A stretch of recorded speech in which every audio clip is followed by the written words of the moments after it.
Mais vas-y, mais coupe ça là, ça n'a aucun rapport avec ce que je vais dire là. Bon, salut bande de grosses tanches. Alors aujourd'hui nous allons étudier une œuvre absolument immonde que je me dois de vous présenter bien sûr. Et donc cette œuvre a été réalisée par Nicolas Poussin.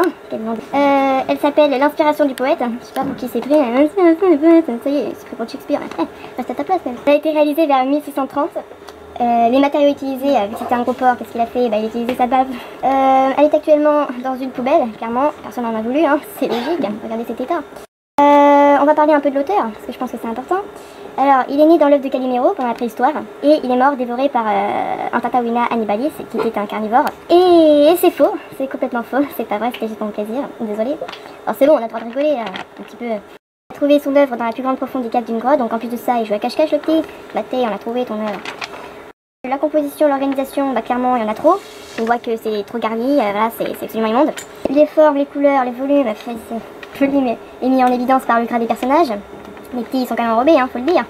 Les lumières, les couleurs, bah, tout est pâle, maladif, tout pour, ouais, vous avez compris.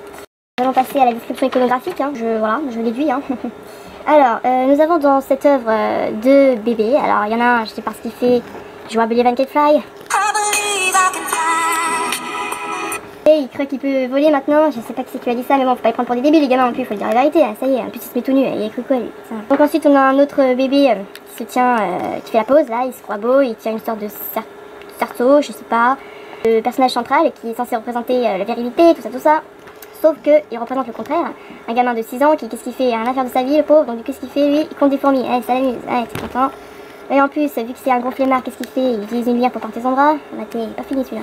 Une dame qui se dit que sa vie c'est de la daube, donc elle regarde le ciel, elle écrit les bons côtés de la vie, en espérant qu'un jour elle atteigne tout ça, sauf qu'elle sait pertinemment que ça n'arrivera jamais, donc elle sombre dans la dépression. Allez, tiens, prends ça. Ensuite, la dernière personnage féminin, alors elle se sent seule, elle a un manque d'affection, donc qu'est-ce qu'elle fait? Eh ben, elle fait la conversation à un arbre, elle croit que c'est un homme, on voit bien qu'elle fait la petite manine, elle se penche. Voilà, mais bon, l'arbre ne lui répondra jamais puisqu'un arbre ne parle pas. Donc l'efficacité de cet objectif, clairement c'est simple, il n'y en a pas. Hein. Les autres œuvres en relation, donc similitudes.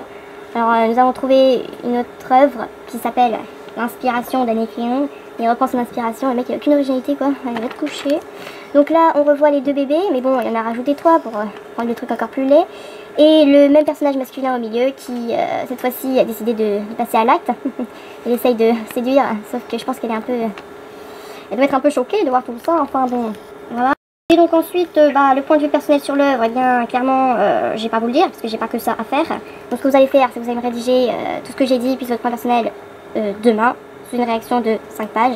Et ceux qui l'ont pas fait, clairement 5 heures de colle. Allez, salut, bande de constants, genre.